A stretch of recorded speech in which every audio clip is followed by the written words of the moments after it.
Hello, আসসালামু আলাইকুম, welcome to নিহাস creativity. আজকে আমরা যে ইন্টারেস্টিং বিষয়টা আপনাদের সাথে শেয়ার করতে যাচ্ছি সেটা আপনাদের কাছে খুবই খুবই অ্যাকসেপ্টেবল। আপনারা খুব চাইছেন এমন একটা বিষয় আপনাদের সামনে আসুক। সেটা হলো আপনারা আপনাদের সন্তানকে শব্দ গঠন শেখাতে হিমশিম খাচ্ছেন এবং বাচ্চা রিডিং করতে পারছে না। সে বর্ণই চিনছে না, রিডিং করতে পারছে না, শব্দ গঠন করতেও পারছে না, রিডিং তো দূরের কথা। কিন্তু আপনার বাচ্চা এখন কেজিতে রয়েছে, নার্সারিতে রয়েছে, বা ক্লাস 1 বা 2 তে রয়েছে, কিন্তু তারা এখনো রিডিং পারছে না। আর অনেকেই তো শব্দ গঠন মুখস্থ করাচ্ছেন। এইখানে একটা বিষয় বলবো, শব্দ গঠন মুখস্থ করার বিষয় নয়। শব্দ গঠন সে নিজে করবে, নিজে করে সে নিজে লিখবে, সেভাবে সে শিখতে পারবে। এখন কথা হলো কিভাবে আপনি আপনার সন্তানকে শব্দ গঠন শেখাবেন। বর্ণ থেকে শব্দ, শব্দ থেকে বাক্য গঠনে যাবেন। সেখানকার একটা ফর্মুলা আপনাদের সাথে শেয়ার করছি। আমরা প্রথমত বাচ্চাকে আমরা শিখাবো বর্ণমালা। বর্ণমালা বর্ণমালার মধ্যে রয়েছে স্বরবর্ণ, ব্যঞ্জন বর্ণ। আমরা সবাই স্বরবর্ণ চিনি, ব্যঞ্জন বর্ণ চিনি। স্বরবর্ণ শেখার পরে ভালোভাবে তাকে আয়ত্ত করাবেন। আয়ত্ত করানোর পরে আপনারা তাকে বর্ণমালা, ব্যঞ্জন বর্ণর যে অংশটা, পুরো পার্টটা ভালোভাবে শেখার পরে সেখানেই ফোকাস করুন। তড়িঘড়ি করবেন না। ভালোভাবে মাথায় রাখুন, আমাকে তাকে বর্ণমালাটাকে ভালোভাবে চেনাতে হবে। সে ভালোভাবে বর্ণমালাটাকে চেনার পরে তাকে আপনি স্বরচিহ্ন শেখাবেন। খুব সিলেবাসের চাপে দৌড়াবেন না, প্রতিযোগিতায় যাবেন না, কারণ সন্তানটা আপনার মাটির মতো। তাকে আপনি গড়বেন এক ছোট থেকেই। এখন থেকে যত্নশীল হন। এটা হলো তার ভিত্তি। রুট লেভেলটা কিন্তু ধীরে ধীরে হয়, একটু মনে রাখবেন। আপনি যখন একটা চারা গাছ রোপণ করবেন, ধুম করে সে ফল দিবে না। গোড়া থেকে একটু একটু যত্ন যত ভালো হবে, উপরে তড়িঘড়ি করে আপনি ফুল ফল দেখতে পারবেন। সো তড়িঘড়ি করা যাবে না, খুব ধৈর্য নিয়ে বর্ণমালাটাকে ভালোভাবে চেনার পরে তাকে স্বরচিহ্ন শেখাবেন। স্বরচিহ্ন শেখার পরে সে প্রতিটা ব্যঞ্জন বর্ণের সাথে স্বরচিহ্ন ব্যবহার করবে। যেমন সে ক থেকে চন্দ্রবিন্দু পর্যন্ত শিখলো। শেখার পরে আপনার তাকে স্বরচিহ্ন শেখালেন। যেমন আপনি এখানে ওকে স্বরচিহ্ন আ থেকে আকার, রশ্মিতে রশ্মিকার, দীর্ঘইতে দীর্ঘইকার, রস্যাউতে রস্যাউকার, দীর্ঘতে দীর্ঘকার, রি রিতে রিকার, এতে একার, ওইতে ওইকার, ও ওকার এবং ওতে ওকার। এগুলো শেখানোর পরে আপনি তাকে আকার চিনুন। শুধু আকার নিয়ে আপনি চেনাবেন। আজকে আপনি ভাববেন যে আমি তাকে শুধু আকার নিয়েই সারাটা দিন কাটিয়ে দিব।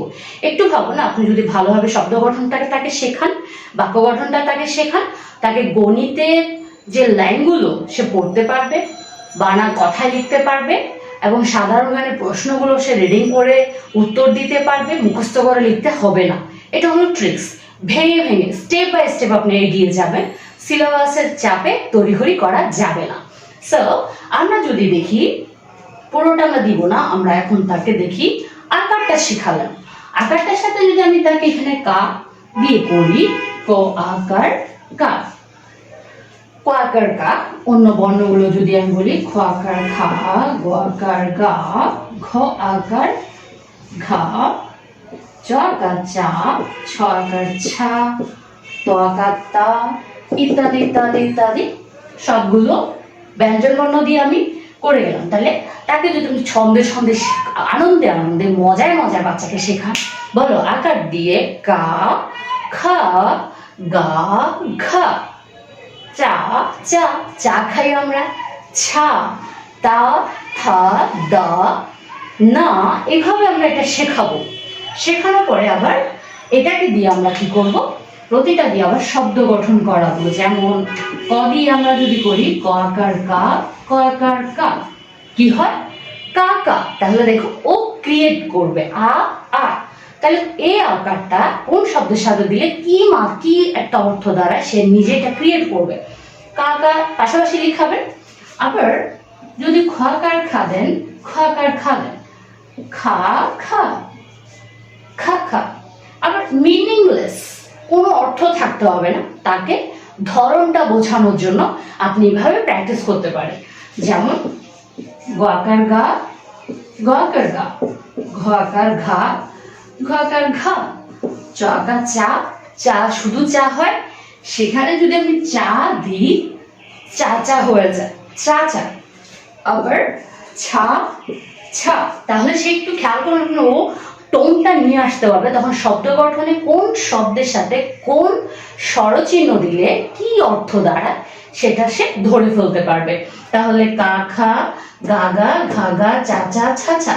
এভাবে আবার আপনি একই শব্দ আকার দিয়ে পরপর ইউজ করবেন। আবার এখানে আবার কয়ের সাথে ক আকার কার সাথে খ আকার খা দিয়ে দেখবেন কা খা। তারপর আপনি এখানে ক আকার কার সাথে ছ আকার ছা দিবেন, একই শব্দে উচ্চারণ করতে পারবেন কা ছা, কাছা। আবার এখানে আপনি ক আকার কার সাথে জ আকার চা দিবেন কা চা। যদি এখানে ক আকার সাথে ক আকার কা, দ আকার দা, কাদা। এভাবে প্রত্যেকটা বর্ণের সাথে আকার দিবেন, একই শব্দের পাশাপাশি ব্যবহার দিয়ে আকার দিয়ে কি হয় দেখবেন। এবং সেই সাথে আবার ভিন্ন শব্দ যেমন কাছা, কাখা, কাঁচা, কাদা, আবার কি রয়েছে কানা। এভাবে ভিন্ন ভিন্ন মিলি সব আকার দিয়ে আপনি অনেক ভ্যারিয়েশন করেন। এখানে অনেক খেলার জিনিস রয়েছে, অনেক মজার জিনিস রয়েছে। আপনি তাকে মুখস্থ করার জন্য এত অস্থির হয়ে যাচ্ছেন, মুখস্থ করে সে শব্দ গঠন শিখে তার মাথায় খুব চাপ পড়বে এই শব্দগুলো শেখার ক্ষেত্রে লিখতে গেলে। আমি গ্যারান্টি দিয়ে বলছি, আমি আমার সন্তানকে এইভাবে শিখিয়েছি শব্দ গঠনটা। মুখস্থ করে কোনো শব্দ গঠন আমি এইভাবে শেখানোর পরে তাকে কিন্তু আমি 1 2 3 এগুলো মুখস্থ শিখাইনি, সে নিজে ক্রিয়েট করেছে, মাশাআল্লাহ।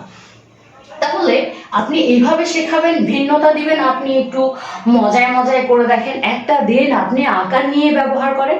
এখন আপনি চিন্তা করছেন স্কুল তো অনেকটা চাপ দিচ্ছে, বাট আপনি চাপ নিবেন না, কারণ এখানে রেজাল্টের কম্পিটিশনে 100 এ 90 পেতে হবে এমন কোনো বাধ্যবাধকতা নেই। আপনি তাকে বেসিকটা ডেভেলপ করুন, স্কুলেরটা স্কুলের সাথে চলবে, যতটুকু পারবে নিবে ততটুকু নিবে, কিন্তু আপনার বেসিকটা কিন্তু দিতেই হবে, না হয় উপরে যত যাবে তার আরো চাপ বেড়ে যাবে। সো আজকে আকার দিয়ে পরবর্তীতে ইকার দিয়ে যাব, এইভাবে স্টেপ বাই আপনি কিভাবে শব্দটা নেবেন, সেটা কিভাবে বাক্যে আসবে আমি সেটা বোঝাবো। সাথে থাকবেন নেহাজ ক্রিয়েটিভিটির সাথে।